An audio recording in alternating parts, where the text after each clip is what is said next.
Hey everyone, Grayson the Bard here, and welcome back for day 62 of the hunt today. I feel better today. Whatever was going on with my throat yesterday is less bad. Still gonna try and keep it a little short because I'm still pretty scratchy, but nowhere near as bad as I was yesterday. So I apologize again for that, but the train must keep rolling. And speaking of rolling thunder. Today we're fighting a dragon straight out of my custom Yu-Gi-Oh card designs from when I was a kid, and no, I will not elaborate. We are fighting Ruko Daora today. Ruko Daora is a Frontier exclusive Elder Dragon who is also the first one that you can fight, I believe, and is the introduction to Frontier's kind of magnetism element. Even though none of the weapons, I believe, actually have like magnetism on them, it's just a combination of thunder and paralysis, but it's still dope. It's magnetism. Ruko Daora is a magnet-themed Elder Dragon, and I have mixed feelings. Much like Kushala Daora, who it shares a base skeleton with and some base moves with, I love everything about Ruko Daora in theory and in concept and in design, but I do not like fighting it.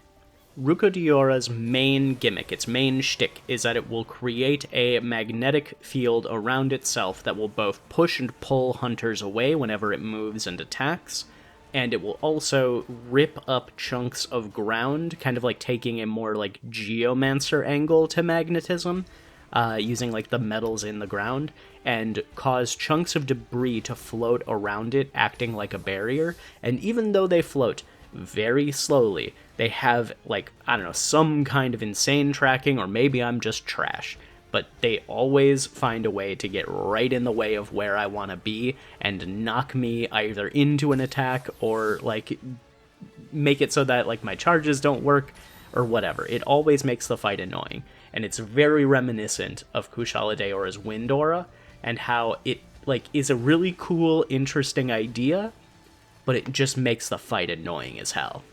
That being said, I still think it is a really cool idea and a really cool gimmick, and I love it on paper, but fighting it I am not a fan of, and it's a shame because his weapons are really good and really fun. So in Frontier, I end up fighting this thing a lot. But again, when it comes to his design, I absolutely love him. The very dark, muted base coloration of his skin with the deep brown, blackish color, contrasted by the bright, glowing red and yellow wings and horns. It's a really striking look, and it is a very fun design. It reads really well. The almost like sail spine look to its wings reminds me of a Spinosaurus, and I love those boys. It is such a cool looking monster, and the thing that I would love to see, similar to how Rise adjusted Kushala Daora's fight to be less of a pain, I would love to see the mainline team, current Monster Hunter team, take a crack at Ruko Daora to see how it would translate into a modern Monster Hunter game. I think they could do some really fun things with it. I think they could make its like rotating aura of debris more offensive, and maybe if like something connects with you or if you break the rocks, they just disappear. That'd be neat. That would be a good way to make it less of a slog.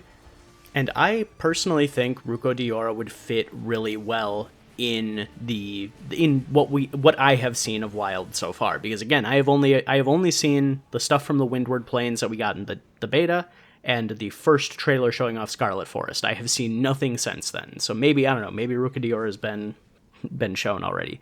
But I think it would fit really well in Wilds. I could see this being an Elder Dragon that is naturally drawn to the Windswept Heath, kind of competing with Rei Dao as, like, you know, different uses of electricity kind of deal. And because of that, and because I really think that, like, they're going to bring in more Frontier monsters in the near future, I'm going to say Ruko Daora has a pretty high chance of showing up in Wilds. I'm going to give it like an 8. 8 or 9. It's kind of fluctuating because it's an Elder Dragon. Those tend to come back, much like flagships. Elder Dragons have a very high probability of coming back as well. So I think maybe like an 8 for returning in Wilds. For returning in a future game, again, I'm going to say like high 10 because it is such a cool, unique design that I think Capcom would like to play with more. But that's where I'm going to be ending the ramble for today. Today was a little bit shorter. There's an event going on right now in the game where you have access to the legendary NPC hunters, and they just kind of steamroll things. So the next couple hunts, I'm imagining, are going to be a little bit shorter, as I have them in my party. We'll see. Maybe it balances out. I don't know. But I'm going to be stopping the ramble here. Enjoy the rest of the fight. Please stick around if you can. Daora is such a cool monster, and it's much more fun to watch than it is to fight. Like, comment, and subscribe if you want to. Don't if you don't. And until next time, I'll see you next time.